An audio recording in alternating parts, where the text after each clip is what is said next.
გამარჯობათ მეგობრებო. როგორ ახართ, როგორ? კარგად უნდა იყოთ. და თქვენი მიზნები შეგესრულებინოთ და არაფრის არ შეგშინებოდეთ. ჩვენ კიდევ დავიწყოთ, არა? იმ დღეს დავიკავშირდა ჩვენი მსმენელი და მაყურებელი და ასეთი რამ მითხრა. აკაკი, შენ გიყვარს წიგნები და აბა რა სიტყვი კნუთ ჰამსუნზე. კნუთ ჰამსუნის რომანზე შიმშილი. ძალიან გამიხარდა, იცით, აი ჩვენ ხო სულ რაღაც იმებზე ლაპარაკობ და ვინც აი მიმდინარე პროცესებზე და ლიტერატურაზე რო საუბრობ ხოლმე ძალიან ცოტა ადამიანი ინტერესდება ამით და მაგრამ ვინც ინტერესდება საკმაოდ ხარისხიან და როგორ გითხრათ სიღრმისეულ კითხვებს მისვავს ხოლმე და აი ამ ავტორის ამ შიმშილის შესახებ რომ თქვა ამ ჩვენმა მეგობარმა ძალიან მესიამოვნო ეს იმის ნიშანია რომ ჩვენთან არიან მსმენელები და მაყურებლები რომლებიც სიღრმისეულად ფიქრობენ მიმდინარე პროცესებზე და ლიტერატურა თუ არა სხვა დარგი რომელი მიგიყვანს ამ სიღრმეების ახსნაში. თვითონ სათაური შიმშილი საკმაოდ ისეთი ღრმა თემა და ამაზე როდესაც გაიგებ ამ სიტყვას ხო ძალაუნებურად რაღაცა ემოციები მოგდის და მით უმეტეს კნუთ ჰამსუნის ეს რომანი კლასიკად ითვლება მით უმეტეს ჩვენ ახლა ასე თუ ისე ჩრდილოეთ სკანდინავიის ქვეყნების მწერლებს არ არის გავრცელებული არ იყო, ნუ ერთადერთი იყო ანდერსონის ზღაპრები ძალიან ბავშვობიდან გამომდინარე, მე ეს დრამატურგი როა გილბერსი ნორვეგიელი, ნუ არ ვიცი, შეიძლება სხვები ძალიან გათვითცნობიერებული არიან, მაგრამ მე მაინც ახლა საბჭოთა პერიოდში რაც მოდიოდა, იმას ვკითხულობდი და კნუთ ჰამსუნი არ ითვლებოდა პოპულარულ მწერლად, იმიტომ რომ აი პარადოქსია და მე ამას მერე მოვყვები, იყო გიტლერის და მუსოლინის მიმდევარი. და არის რომ ეს ადამიანი შეხვდა კიდევაც ჰიტლერს და წარმოიდგინეთ კლასიკოსი მწერალია და ჰიტლერის და მუსოლინის იდეებს იზიარებდა. ხო, მაგარი პარადოქსია, მაგრამ ამას მე მერე ჩამოვაყალიბებ რატო. წეღანავსკი ახლა საბჭოთა პერიოდში ეს მწერალი არ იყო ძალიან პოპულარი, მაგრამ მერე საბჭოთა კავშირი რო დაინგრა შეიძლება იყო ბიბლიოთეკაში, მაგრამ არ ვკითხულობდით და მე ამ წერას გავეცანი 90-იან წლებში ნობელის პრემიის ლაურეატი იყო და ძალაუნებურად დავინტერესდი. მაგრამ აი ის რომ გიტლერთან იყო, გიტლერის იდეებს და მუსოლინის იდეებს ახორციელებდა, ცოტა უარყოფითად ვიყავი განწყობილი.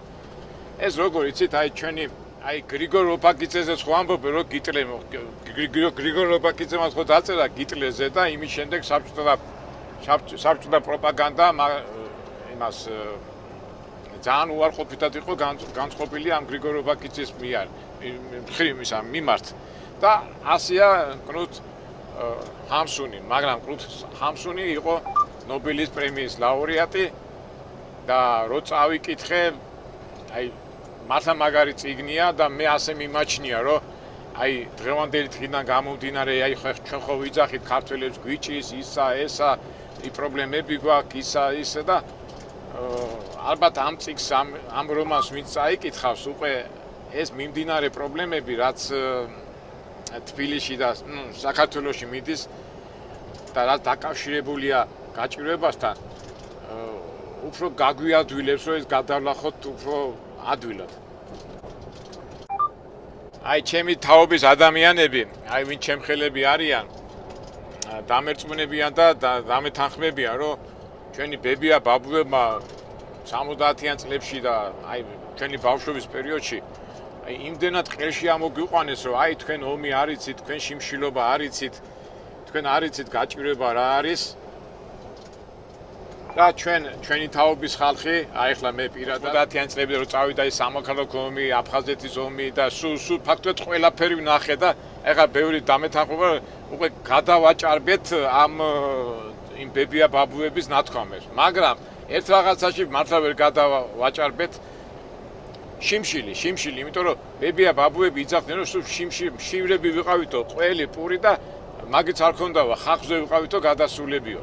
და მე მაგაში ვეთანხმები, მიუხედავად იმისა, რომ ამდენ რაღაცას მოვესწარეთ, ხო, ამდენ პროცესებს, სამოქალაქო ომებს, საგარეო პოლიტიკაში ომებს, ყაჩაღობებს, თელ ამბებს, მაგრამ მოდი რა სიმართლე ვთქვათ რა, რო იტყვიან შიმშილობა ეგრეთ წოდებული ჩემი თაობის ხალხს მე რა ვიცი ჩვენ არ ვიცით რა არის შიმშილი და ეხლაც რო იძახიან ბავშვები შიმშილი და ყდებიანო მე რატომაც რაღაც ისე უყურებ იმიტომ რომ ნამდვილი შიმშილი ეს საშინელება და ცოტა ძნელია რომ მე გამოსახო მეც მაგალითად მიყვარს ხოლმე რომ ადამიანებს დავილაპარაკო იმებს აი ღარიბები ხო არიან რა საქართველოში და საერთოდ სხვა ქვეყნებშიც რო გავდივარ ხოლმე და არ უყვათ ხოლმე ლაპარაკი აი ბონჟებს რო ვეძახით ბონჟებს აი ამერიკაში რამდენი ბონჟები არიან და რამდენჯერაც მივსვარ ან ვიდეო არ ჩაუწერებია თუმცა ჩემი ადრე ვიდეო მე გადაღებული მანხეტეზე გავესაუბრე ბონჟს და ცოტა უარყოფითად დამიწყო ლაპარაკი და არ გადავიღე ნუ ერთ სიტყვით ვერიდები ატომაც გონია რომ ასეთი ადამიანები ძალიან გაჭირვებაში არიან და უხერხულია მაგათთან ვიდეოს გადაღება მაგრამ ნუ რა ვიცი ჩამივარდება საშუალება და ამასაც გადავიღებ ხო და რისკი მიყვავს საუბარი შიმშიზე ცოტა ძნელია ლაპარაკი იმიტომ რომ მე პირადად ეხლა ძალიან თავისუფლად შემიძლია ვილაპარაკო ციხის ამბებზე ვილაპარაკო სამოქალაქო ომის ამბებზე ომში ვილაპარაკო მაგრამ აი შიმშილი ეხლა აი შიმშილი მე არ განმიცდია და დარწმუნებულად ჩემი თაობის ხალხი თუმცა ნებაყოფრობით მე შიმშილობ ხოლმე რა აი ზუსტად თქვენ იცით რომ მე ბრეგის მიმდევარი ვარ და კვირაში ერთხელ არ ვჭამ საჭმელს სამ თვეში ერთხელ სამ დღიანს და და ზოგჯერ 6 დღიანსაც ვაკეთებ ხომ ეს ჩემი ნებაყოფრობითი შიმშილობა ეს სხვა თემა მაგრამ აი შიმშილობა რასაც ახლა ჩვენ დავიწყებთ ლაპარაკს მე მგონი საქართველოში ეს თემა არ იდგა აი ერთად მინდა გავაერთიანო მაწანწალები და მშიერი ხალხი ეხლა ბონჟი რა მაწანწალა არ არის რომელიც დაბოდიელებს მშიერი დაბოდიელებს ამ ზემოთ ქვემოთ და მით უმეტეს აი საქართველოში მე არ მახსოვს რომ აი მათხოვრებიც არ იყვნენ არასდროს ჩვენთან მათხოვრები ხო მაინც ისეთი მათხოვარი რა არის რომ ადამიანს რომელსაც რაღაცა უჭირს და ნუ ფულს აკთხოვს და იქ იყო ამ ფულს რო გთხოვს რაღაცა სხვა აზრებია ჩადებული მაგრამ აი ეს რომ მოსულიყოს და პური მაჭამე და საჭმელი მაჭამე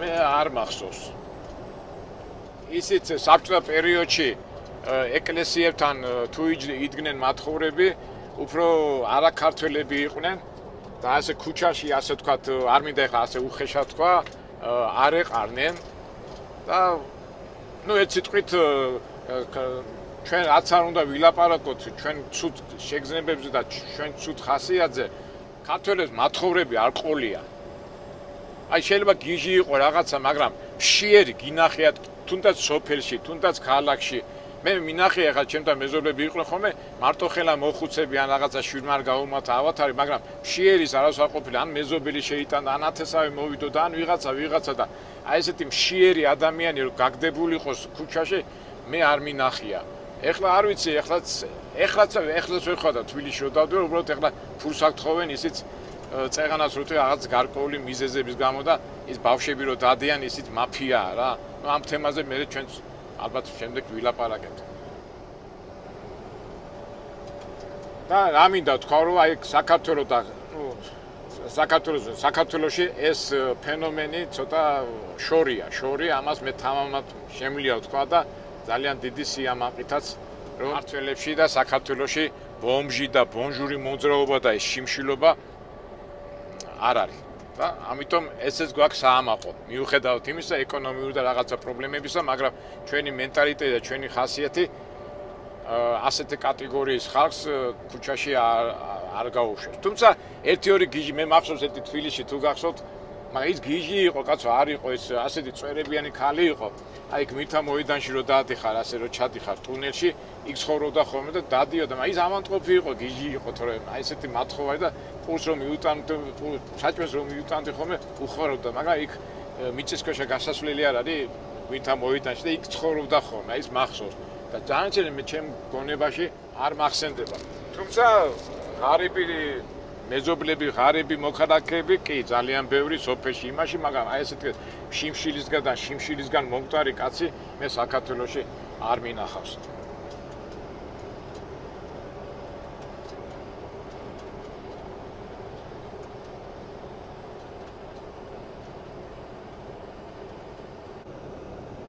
აი ქართულ ლიტერატურაშიც არ არის აღწერილი მშიერი ადამიანები, ღარიბები არის აღწერილი, მაგრამ ილია ჭავჭვაძის გლახის ნაამბობი, მაგრამ ის სხვა პრობლემა იყო.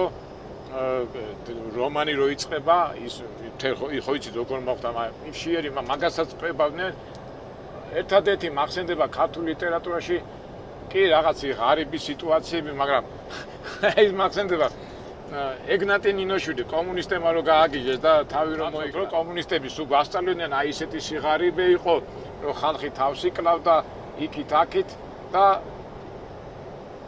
ეგნატე ნინოშვილს რო ქონდა გოგია უიშვილი და თუ გახსოვთ კალანდა მოდის კალანდა გურიაში ხო ახალციხეში კალანდას აღნიშნავია უიშვილი ძალიან დარდოს და რაღაცა სიღარიბეზე ლაპარაკობდა ამ დროს სუფრა გაშლი შემწვალი ტაბაკა, მჭადი, ყველი, ჭყინტი ყველი, რაღაც კუპატი და ეს იყო ღარიბი. აი დააკვირდით გოგია უიშვილის ის რო წაიკითხოთ, იმას სხვა პრობლემები ქონდა, მაგრამ კომუნისტებმა ისე დასახეს, რომ არა, ხალხი კვდებოდა, ხალხი რავი, შიმშილისგან კვდებოდა, რომელიც არ იყო მართალი. თუმცა მახსენდება, აი თუნდაც აი ეს გაბაშვილის დიდი დახურული რომ არის, აივნიანი ქალაქი. ეს გაბაშვილი აღწერს მე-19 საუკუნის თბილისს.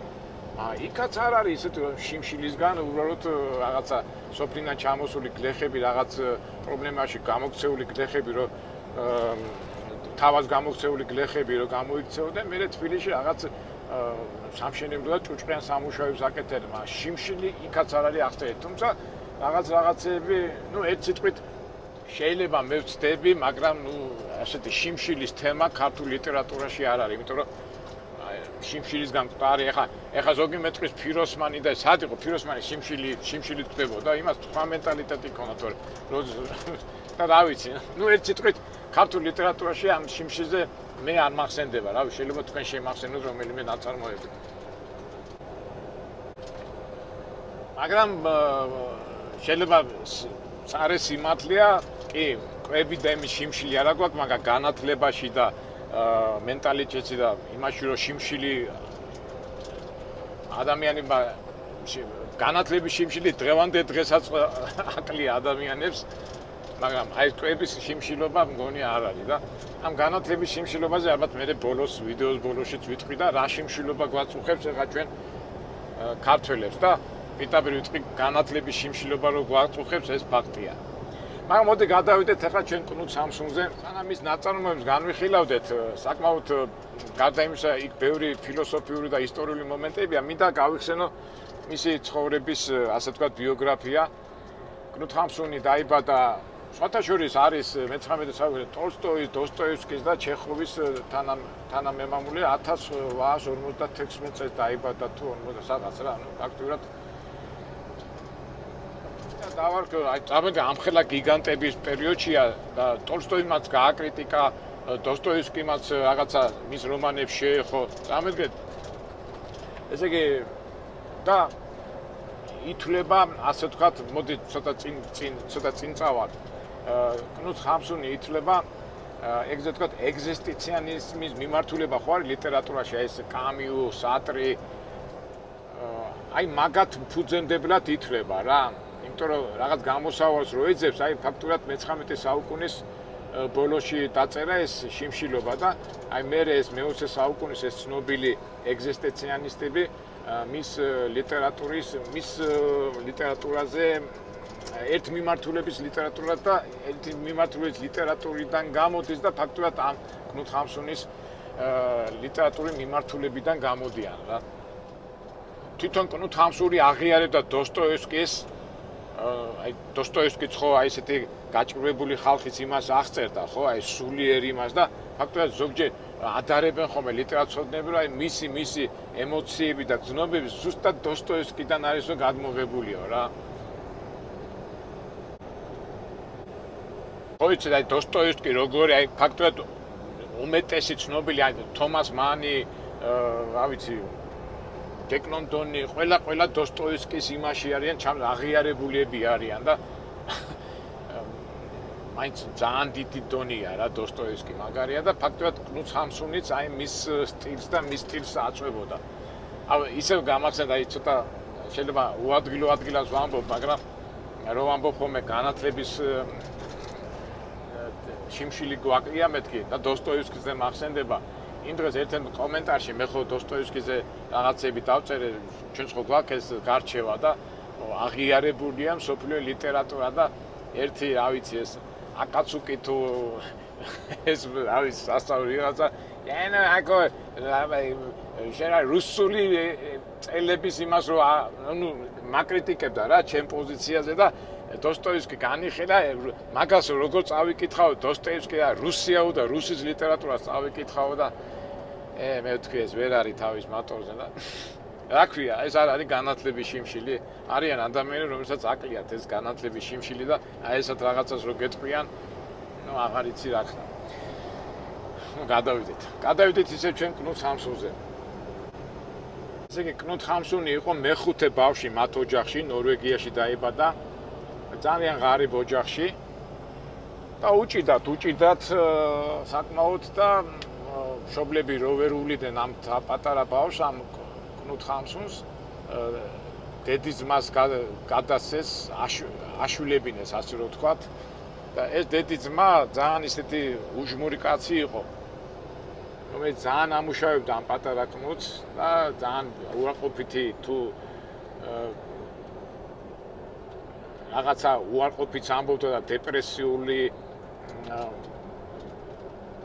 პრობლემები ჰქონდა ცხოვრებაში ეს კნუტი ყოველთვის ამ ბიძამის აბრალებდა რა. ესე იგი 2 წლის განმავლობაში წარმოიდგინეთ ამ ფაქტიურად ნიუ-იორკში იყო ჩამოსული და 1000 სამსახური ჰქონდა გამოვლილი. ეხლა წარმოიდგინეთ ეს დიდი ქალაქია ხო ეხლა მე-19 საუკუნეში და აი ეს ყველა ეტაპები გავლილი აქვს და ქუჩაში ცხოვრობდა, ნუ ეგრეთ წოდებული ბრაზიაგასავით იყო, მაგრამ მაინც ამერიკა სხვადასხვა სამსახურებში დადიოდა და აი ძალიან დიდი საბიჭლება მოახდინა.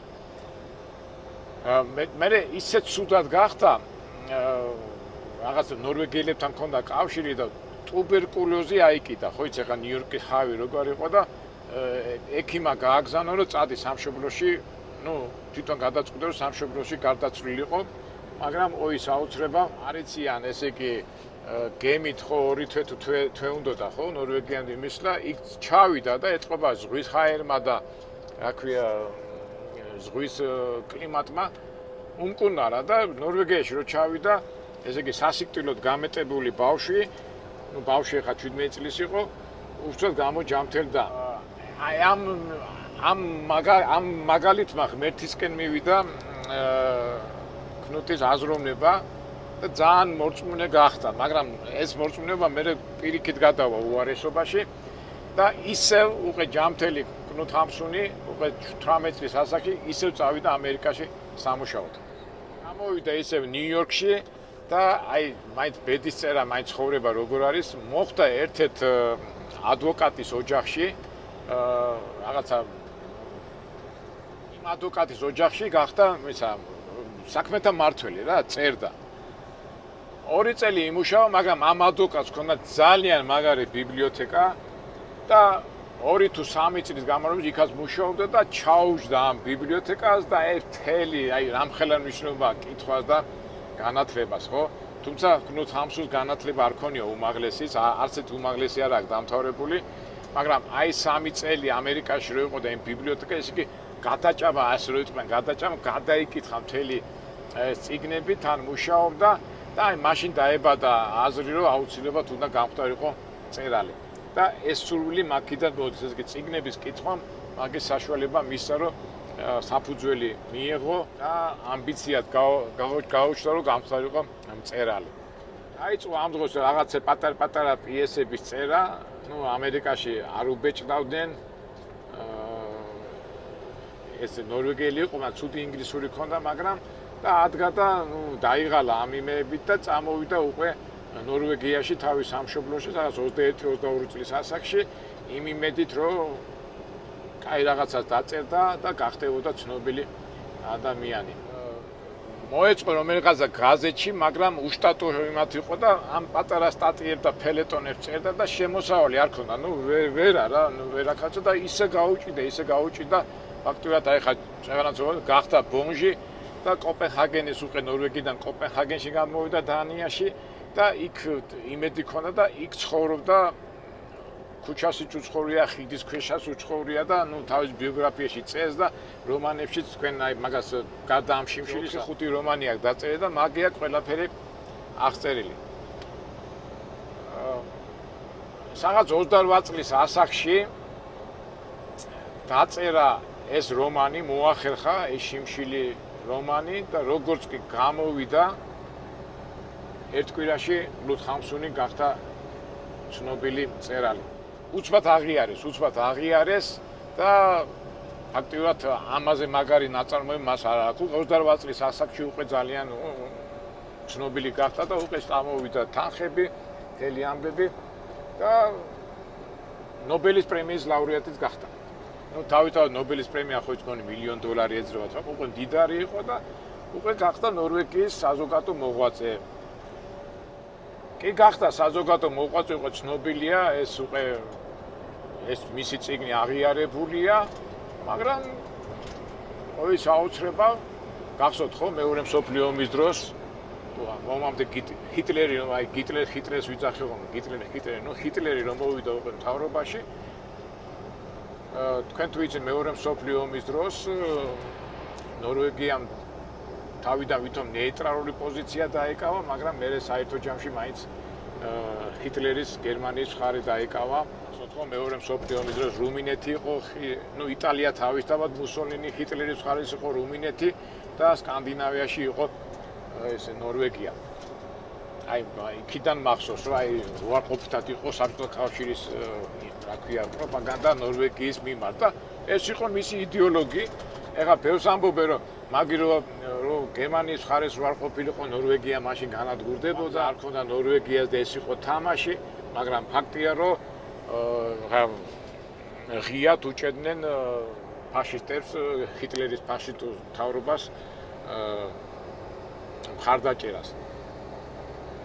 დიდი ნებათაღელვა იყო თავისთავად, მაგრამ მაინც ცნობილი მწერალი იყო და საბოლოო ჯამში აი დღემდეც მიდის კამათი სამსუნი ნამდვილად აღიარებდა ჰიტლერის რეჟიმს თუ ეს თამაშობდა, მაგრამ მის შემოქმედებას თუ გაეცნობით ის არაფერს არ თამაშობდა, მართლა ჯეროდა ჰიტლერის და მუსოლინის იდეებს, ანუ ზეადამიანის იდეების ნიცშეს მიმდევარი იყო და ამას მე კიდევ განვავრცობ, რატომ მოვიდა ესა და როგორ მოვიდა. ჯერ განვიხილოთ ეს ჩვენი რომანი შიმშილი და მე ბოლოს დავამთავროთ რატო იყო ამის მიმდევარი და ეხლა თქვენ თვითონ განსაზღვრეთ. კარგი კაცი იყო თუ ცუდი კაცი, მაგრამ ჩვენ როგორ ვამბობთ, ჩვენ ვამბობთ იმას რაც არის და დანარჩენი უკვე ყველამ ჩვენ თვითონ გადავწყვიტოთ ვინ არის. რომანის სიუჟეტს მოკლედ გეტყვით, ეს არის ახალგაზრდა მწერალი, რომელსაც უნდა ჟურნალისტია, წერს ფელეტონებს, მაგრამ შემოსავალი არ აქვს და თავისი წარწერები და იმებით არ ყოფნის. ხან ერთი ბინიდან გამოაგდებენ, ხან მეორე ბინიდან, ქირას ვერ იხდის და მე ხან აღწეს ამ წიგში, ხან ხიდის ქვეშ ცხოვრობს, ერთ ადგილას ცხოვრობს სასაფლაოში, რაღაცა სასაფლაოს ყარაულის ოთახია, იქ ცხოვრობს და აღწეს მაგრა და საჭმელის ფული რო არა აქვს, უკვე ამ გზნობებს აღწეს ხო, აი რომ მოგშივდება რაღაცა და ყველაფერზე მიდის, აღებულობა, ამას მთელი ის არის, რომ ეხლა შენ რო ხარ თქვა უბრალო ადამიანი და რაღაცა სადმე წახვალ, ხო, იმუშავებ ან მუშა და რაღაცა, ამას წერა უნდა და იმის შეთავსებაც უნდა, მაგრამ როგორ გითხრათ, როგორც კი ჩაუვარდებოდა ფიზიკური სამუშაო, იმუშავებდა რაღაც საჭმელს იყიდიდა, თქვათ ერთი კვირის მარაგს, 10 კვირის მარაგს, მე ეს 10 დღის მარაგს მე ამასობაში წერდა და წერდა იმ იმედით, რომ გამოქვეყნებოდა და მე შემოსავალი, იმიტომ რომ რაღაცაზე დაწედა იხონა ხომ მოდიოდა კრონები იყო, მაგრამ არ ყოფინდა, მაგრამ ამას იდეინი იყო, იდეინი. თუმცა იმ შიმშილობას აღწევს და მთელი უბედურება ის არის, რომ სხვადასხვა აზრები მოსდის. ეხლა რო ხშია, რო წყურია, შენ სხვა რაღაცაზე არ ფიქრობ, ეს მაინც იდეებზე ფიქრობდა, რომ რაღაცა დაეწერა. თუმცა იმდენად პატიმოყვარე იყო, რომ ეხლა რო ხშია, აი როგორ არის ხომე, რომ თქვათ დანაშაულში რო დაიჭერ ადამიანს, რო დაიჭერ რაღაცას რო მოიპარა, ის გეუბნება, რომ მე შიოდა და იმიტომ მოვიპარე, ის გავაკეთე, იმიტომ მოვიპარე და ამას შიმშილობით ამართლებენ. მაგრამ კუნოც ამის მოპარვა არ შეეძლო, იმიტომ რომ ფიქრობდა, რომ მოპარვა არის ერთ-ერთი საშინელი ცოდვა და ამას მის თავმოყარებას და მის ღირსებას შელახავდა. თუმცა ეშმაკობებს აკეთებდა, ხან ვიღაცას მოატყუებდა, რაღაცაში რაღაცა ცუღლუტობას გააკეთებდა, მაგრამ ამას იმით ამართლებდა, რომ შიოდა და არ ეკნა. მაგრამ იმდენად შიოდა, მეგობრებო, რომ ზოგჯერ არის რომ აი ბალახს შეჭამდა ხოლმე, ან იმას რა ქვია, ხის ნაჭერს დაიწყებდა ხეჭვას და ვითომ შიმშილის იმას იკლავდა. და აი ესეთი აღწერა აქვს ძალიან ბევრი, ცოტა მძიმეც არის, მაგრამ მომენტებში ჩვენ ახლა რო ვკითხულობთ ხოლმე ღარიბი სტუდენტების ცხოვრებას, აი დოსტოევსკისა კარგად აღწერილი, ემილ ზოლას, ფრანგებს აქვს კარგად აღწერილი. აი ესეც არა ნაკლებ არის და კარგად გამოდის. ეხლა დოსტოევსკის ფიქრების, ქვეცნობიერი ფიქრების მე აღწერს, როგორი მაგათად ხო ერთ დღეს ხო შეჭამს, უკვე ძალაზე მოდის და მე უკვე იწყებს წერას, მაგრამ ძალა რო გაზდის, მე ებრანდება და მე აღარ მოსდის ეს ფიქრები და უკვე სულ სხვა რაღაცას ფიქრობს და მე იწყებს უკვე ღმერთზე ფიქს და აი ამ მოთხრობაში შიმშილობის პერიოდში რა ფიქრები მოდის, ამას კარგად აყალიბებს და რა ფიქრები მოდის, ეხლაც აი ჩამოგითვლით, ნუ პირველი ფიქრი, რომ მე ასე მიჭის, ასე ცუდათა ვარ და ვისი ბრალი ესა. თუ ეს სამყარო ღმერთმა შექმნა და მე სულ მასწავლიდან რომ ღმერთი სიკეთე და ბედნიერება რატო არ მე ამ დღეში ჩავარნინე და აი აქ უკვე იწყება ნიცშეს თეორია, რომ ღმერთი მოგონილია და თუ ღმერთი არსებობს, რატო ვარ მე ასეთ მდგომარეობაში და თუ ღმერთი კეთილია, რატო ვარ მე ასეთ მდგომარეობაში, თუ ღმერთს უნდა ჩემთვის კარგი, რატო ვარ მე ასეთ მდგომარეობაში, მე თუ ღმერთის შვილი ვარ და ღმერთი ჩემი მამაა, რატო ვარ მე ასეთ მდგომარეობაში და აი აქ უკვე მოდის ათეისტური აზროვნება, რომ ესე იგი მოგონილია ღმერთი და რატო მატყუებს და არ არსებობს ღმერთი. აი მაგის იმაში ამ ლაპარაკებში მიდის და ამ დროს უკვე ნიცშეს თეორიას ავცელებს და ღმერთი თუ არ არსებობს, ესე იგი უნდა იყო მაგარი და ზეადამიანი, ხო, ნიცშეს ხო მაგას იძახის თავის ზარათუსტრაში და გიტლერი, მუსოლინიც ხო მაგას აწვებოდნენ. ფაქტობრივად გიტლერის და მუსოლინის იდეოლოგია, ნიცშეს იდეოლოგიას ეფუძნებოდნენ. ესე იგი შენ უნდა იყო ძლიერი, შენ უნდა იყო მაგარი, არავინ არ გიშველეს, არც ღმერთი, არც წმინდანები და ეს რელიგია და ეს ყველაფერი არის ყველაფერი ფარსი და მაიმუნება. რატო? იმიტომ რომ მე ვარ ასეთ მდგომარეობაში. არ გაფიქრებთ, აი ეხლა მაგალითად რელიგიური და თეოლოგია ასეთი კაცის ადამიანს რო დაждდა, ეხლა ორ მაგიდასთან რო დაждე, რო დაუწყო ლაპარაკი, ხო? შენ თუ არ ახარ მზად, მე ვიძახი რელიგიური მხრიდან, ასეთ ადამიანთა დისკუსიაში ძნელია. მაგრამ ფაქტობრივად დღემდეც ხომ მიდის, ეხლა ნიცშეს თეორია და ეგზისტენციალიზმის თეორია ხო მაგაზეა, უღმერთობაზე და ნიჰილიზმია, ხო? გავრცელებული, იმიტომ რომ ღმერთი შენ არაფერს არ გიკეთებს. და თუ არ გიკეთებს და არაფერს არ აკეთებს, ესე იგი ღმერთი არ არსებობს და ამიტომ რატო უნდა დავხარჯო მე ღმერთზე ლაპარაკი, ღმერთზე და ფიქრები და ნუ ამათ თქვენც იცით ხო, ბნელებს, შავებს და რავი, რას არ გვეძახიან. ერთ-ერთი ახლა გინდა არ გინდა ეს ფაქტობრივად იდეოლოგია არის და ახლა აქ უკვე სულთან წმენის ამბავია, წმენაში და იმაში როგორ ახარ და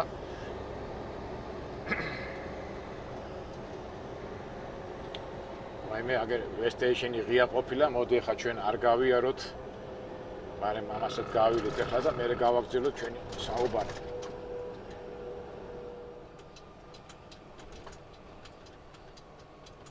ეს არის ნიუ-მეხიკოს, რა ქვია, ვესტეიშენი და შევდივარ თავისუფლად, იმიტომ დრო მაქვს ყველანაირად და ინა გამაჩერა, რა გამაჩერა, უკვე მაინც არ მადარდებს. აი ზოგჯერ არის ხომ რომ რატო ვერ იდებით ხოლმე ვესტეიშენს, იმიტომ რომ ეხლა მე წონა და ეს კი ყველაფერი ნორმალია, ყოველთვის ვთვლი რომ ნორმალზე იყოს, მაგრამ აი თუ გაგაჩერეს, აი ხლა ის მანქანა შეიყვანე შეგრი და ალბათ შეამოწმე მე და აი შემოწმება არის დაფიქსირება და აი დაფიქსირება ჩვენ არ გვინდა. მაგრამ ეხლა ამჟამად ეხლა ჩემთვის არანაირი მნიშვნელობა არ აქვს. დაგაფიქსირებენ, არ დაგაფიქსირებენ, ყველანაირად მე დრო მაქვს.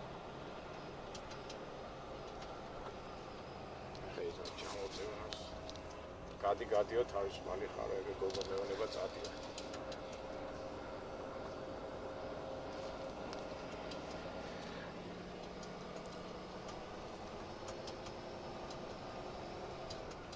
თან ვილაპარაკო და თან საქმეა რა მეგობრებო. ხო და რას ვამბობდი, ესე იგი აი ეს აზრები მოდის და უკვე ის მორწმუნე კნუტი, რომელიც ხამსუნი, რომელიც იყო ძალიან რელიგიური, გახდა მაგარი ათეისტური და იქ თვითონ შიმშიშიც წეს მე იმის კი ღმერთს კი არა კი ვამბობ რომ არ ვაღიარ, მაგრამ მე ისეთი ფელეტონს დავწერ, ისეთ რომანს დავწერ რომ გავანადგურო და ეს არის ფარსი და ტყუილი. აი საიდან სად გადადის ეს მისი ფიქრები, რატომ? იმიტომ რომ მას უჭირს, ის შიერია, ეს გამოსავალს ვერ ნახულობს. აი დღევანდე დღესაც ხო არიან ახლა ათეისტები თუ ურწმუნოებს რო ვეძახი ჩვენ ახლა რა თქმა უნდა ადამიანი თვითონ ირჩევს თავის გზას რა უნდა და როგორ უნდა, მაგრამ მოდი აი პიტაპირ თქვათ მეგობრებო, დღევანდე დღესაც როგორ არის ხო? ეს მორწმუნე საზოგადოება, რომელსაც ჯერა ღმერთი და ღმერთის გზას მისდევს და არის ურწმუნო საზოგადოება, ჰუმანისტებს ეძახიან თავის, ხუმან, ესე იგი ადამიანური და ამ ჰუმანისტებს უნდა რომ თვითონ ადამიანმა გადაწყვიტოს მიმდინარე პროცესები, რაც ხდება ცხოვრებაში. ხან ერთ თეორიას მოიგონებენ, ხან მეორეს, მესამეს და ნუ რაც კაცობრიობა სულ ამ თეორიებს იგონებს, მაგრამ საბოლოო ჯამში მაინც ისე ხდება, როგორც ღმერთს უნდა, მაგრამ ღმერთს უნდა ეს უკვე მორწმუნე ადამიანები ამბობენ, რომ ისე მოხდება, როგორც ღმერთის ნებაა, მაგრამ სამწუხაროდ ამ ჰუმანისტებს და თქვათ არამორწმუნე ხალხს, ანუ ათეისტებს არ უნდათ რაც შეუნდა, იმიტომ რომ ის უხილა თვითონ უნდა რომ ყველაფერი გამოასწოროს, მაგრამ ღმერთი რაც გეუბნება, მომეცი დრო, მომეცი ყველაფერს აქვს თავის დრო და ასეთი შეგონებები და ასეთი სწავლებები, რასაც ჩვენ და მე პირადად ყოველთვის ვამბობ, ხო? ღმერთი რაც გეუბნება, ყველაფერს აქვს თავისი დრო. თქვათ რაღაცა პრობლემა, ხო? ის ღმერთის მიერაა ჩაფიქრებული და რაღაცა დრო უნდა, მაგრამ გეუბნება თან მე ვიცი რაღაცა, შენ კი შეიძლება არ მოგწონს, მაგრამ დამაცადე. მე ვიცი რას ვაკეთებ და ნუ მე წინააღმდეგები, მაგრამ დღევანდელ მსოფლიოში ნახეთ, ღმერთი გადადებული ყავთ, სარწმუნება გადადებული და თავისი აზრები და თავისი იმეებით უნდათ მსოფლიო პრობლემები და ის გადაწყვიტო. მორწმუნე ხალხი ამას ეშმაკს ეშმაკის იმას არიან აყოლილები, ეშმაკი ათამაშებს ამას, მაგრამ არა მორწმუნე ხალხი და ასე ვთქვა ლიბერალ ათეისტური საზოგადოებას ეს მიაჩნია რაღაც ღაპრებად, სასაცილოდ, როცა ელაპარაკები ღმერთზე, როცა ელაპარაკები ეშმაკებზე, არ მიაჩნიათ ეს სწორად. ჩვენ ვეუბნები წაიკითხე ბიბლია, გაეცანი იმას, მაგრამ რატო უნდა წაიკითხოს, მე არ მაინტერესებს და ნუ ხო ხდებით რა, ფაქტურად არაფერი ახალი არ ხდება, რაც ადრე იყო. ორი გზა არის, არ უნდა გწამდეს ღმერთის უფალის, რომელიც ეს სამყარო შექმნა, ან არ უნდა გწამდეს. მესამე არ არსებობს. და ფაქტურად ადამიანი თავიდან ბოლომდე რაც კაცობრიობას სულ ამაზე ფიქრობს და შენ მე-5 საუკუნეში ხარ, მე-10 საუკუნეში, 21 საუკუნეში ადამიანი არ შეცვლილა. ადამიანის იდეოლოგია არ შეცვლილა. კი, იცვლება ტექნიკა, იცვლება სისწრაფეები, იქ იცვლება 1000 რაღაცეები, მაგრამ ფაქტობრივად ადამიანის აზროვნება აი ესე მარტივად რო თქვა არ შეცვლილა. არის ადამიანებს, რომელსაც არ ჯერათ, არის ადამიანებს, რომელსაც ჯერათ. უბრალოდ აქ მესამე კატეგორიაც ეწყობა, იმიტომ რომ მაგალითად აი ათეისტი თუ არის ნამდვილი ათეისტი, ეს უფრო მარტივია მასთან ურთიერთობა. იმიტომ ის უარყოფს და პირდაპირ გეუბნება, მაგრამ არიან ადამიანები, რომელიც იძახის მე მორწმუნე ვარ და ამ დროს თუ მორწმუნე ხარ, ესე იგი ღმერთის კანონებს უნდა შეასრულო და ამ დროს არ ასრულებს. ისიც უნდა, ესეც უნდა და რაღაც შუაშია გაჭედი. აი ყველაზე ძნელი არის ეს კატეგორია რა. ასე თქვა შუაში გაჭედილები. აი ახლა მაგალითად რო იძახიან ევროკავშირში მინდა ევროკავშირში, კაცო, ევროკავშირი და ევროპა ერთი და იგივე ხო არა? ევროპაში არის ყველაფერი, მაგრამ ევროკავშირში შენ რო გინდა ევროკავშირში, ის კავშირი გეუბნება თავის წესებს, ხო? და თუ არ მინდა რატო და ამ დროს შენ იძახი მე ღმერთის მორწმუნე ვარ, ღმერთის მიმდევარი ვარ და ევროკავშირში მინდა და იქ კანონები უნდა შევასრულო და არ არის პარადოქსი. მაშინ მაგას ჯობია თქვა რომ მე არა ვარ მორწმუნე და მე მინდა ევროკავშირში. აქ ეს უფრო ადვილია, მაგრამ რო გეუბნება მე მორწმუნე ვარ და მაინც ევროკავშირში მინდა, ნუ რაღაც პარადოქსია რა. და უბრალოდ ევროკავშირი და ევროპა ვერ გაურჩევია, ხა, აი რასაც ვიღაი განათლების შიმშილობა რო აქვთ მეთქე ადამიანებს, ეგ მომენტია რა. და ეხლა გამოხდება ვიღაცა და ეხლა მე ხო ლაპარაკობ ამას და მე მეტყვის რომ იტყვის რომ მე ვარ რუსი, მე ვარ პუტინისტი. და რატო ვარ რუსი და პუტინისტი? რახან ყველაფერს ვარ ხვდა თავის სახელს. კაი, თუ მაგალითად შენ გინდა ევროპა, აქეთ არის საზოგადოება, ჩაატარი არჩევნები, მაგრამ ისიც გინდა, ესეც გინდა და თეთრზე იძახი შავიაო, შავზე იძახი თეთრი, იმიტომ შენ გინდა, აი ეს არის ეს ტვინის არეულობა რა. და რატო წამოვიწყე ეს საუბარი? აი იმ შიმშილში. ეხლა მე კარგად კიდევ ვერ ახვწერ. აი წაიკითხეთ ეს წიგნი და იქ როგორი აზრები უტრიალებს ამ კნუთ ჰამსუნს იმ შიმშილობის დროს და ჩვენც ახლა ხო ვიძახით და ევროკავშირში, იმიტომ გვინდა რომ კარგად ვიცხოვროთ, პენსიები კარგი გქონდეს, ღირსეულად ვიყოთ. მაგრამ აქ იტყვის სიტყვა აქ ახლა მოდის აი შენ თუ გექნება კაი პური, კაი სამსახური და სიტყვები და ღირსეულად როგორ იქნება, როდესაც მოგთხოვს იმ კანონებს, რასაც ღმერთი, რასაც ცოდვა ითვლება, ხო? აბა კაცები თხოვდებიან, ისინი თხოვდებიან და ასე რო ქილიკობენ. არ ითხოვს, აგერ უკრაინას არ მოსთხოვა იმან. არ თხოვენ იმ მოთხოვნებს, არ თხოვენ, აგერ შეაკუდა მთელი უკრაინა იმას და არ თხოვენ. და ამიტომაა რომ აი გაუნათლებლობის ის არის რა, ესე იგი თეთრზე შავს ამბობენ, შავზე თეთრს ამბობენ და საითქემი მყავს საუბარი რომ რო იძახიან რომ აი მე ვარ მორწმუნე და მაინც ევროკავშირში მინდა. აი არ ვიცი. ეხლა რომ გამოდიან კიდევ აი აბა ამ მღვდლები არ არის, ამ მღვდლები და ახლა არ ვიცი, ახლა არავის არ ვეხები, მაგრამ ნებისმიერ მღვდელს ეხლა რომ გამოდიან ეს მღვდლები და იძახიან და პოლიტიკოსები ვიცაუბრებენ, ხო? რა ვიცი ახლა იმ ღირებულებებს, რომელსაც ქვია ბიბლია, რომელსაც ქვია წმინდა სწავლებები და ამ დროს იძახი მე ევროკავშირში მინდა არ ჯდება. რაღაც ესე იგი გამოდის რაღაც თამაშია რა. ამიტომ რა ვიცი ახლა მე ვამბობ იმას რაც არის და ახლა ყველაფერი უნდა, ვის რა უნდა გასაგებია, ვერაფერს ვერ შეუსწრის, მაგრამ როცა იძახი რომ მე ღმერთის მიმდევარი ვარ და მე იმის კანონების შემსრულებელი, რასაც ქვია ცოდვების არ დარღვევა და მაინც იქით მივდივარ, იმიტომ ის არავინ არ გაძალებს, არავინ არ გაძალებს. მაგრამ ცოტა გააზრება ხო არის საჭირო რა. არ ვიცი.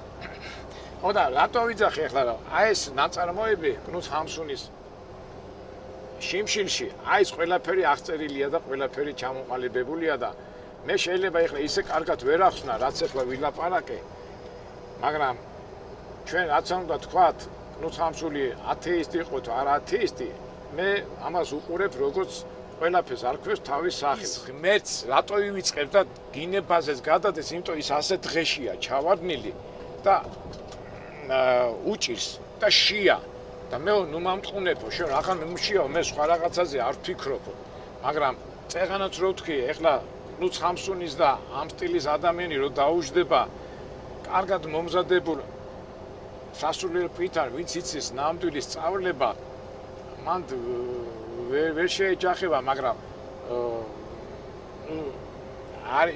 ის მოხდება ის, რაც დაერქმევა ყველაფერს თავის სახელი, მაგრამ თუ დააკვირდით ჩვენთან როგორ არის ერთი ტელევიზია ერთი მას აწვევა მეორე მოდი ერთად შეაჯექი და მოусმინოთ ამ დისკუსიებს მაგრამ დისკუსიები არ ხდება იმიტომ რომ ერთი ტელევიზია ერთ მხარეს არის მეორე ერთ მხარეს არის მოდი ერთ შეურიოთ ხო ერთი აზრი ერთი მასწვება მეორე იდეოლოგიას ყვა მესამე და მოდი მოусმინოთ და დიალოგში გავიგებთ სიმართლეს მაგრამ ესეც ხო არ ხდება ესე იგი ესეც რაღაცის გულისთვის ხდება და რაღაცა მიზანია ჩადებული და მე რომ ამბობ ხოლმე სიტყვა ჰარმონია ადამიანები ჰარმონიულად მიუდგებიან რაც არ უნდა აზრი კონდეს უარყოფით თუ პლუსი თუ მინუსი იმ ჰარმონიაში ეს მოგვარდება რაც სამწუხაროდ ხენ საზოგადოებაში არ არის მე პირადად ვინც არ უნდა აი ხა მე ხო ვარ მე მაქვს ამბიცია რომ ვარ მორწმუნე მართლმადიდებელი რელიგიური ადამიანი მაგრამ მე იმასაც მოусმენ ვინც არ არის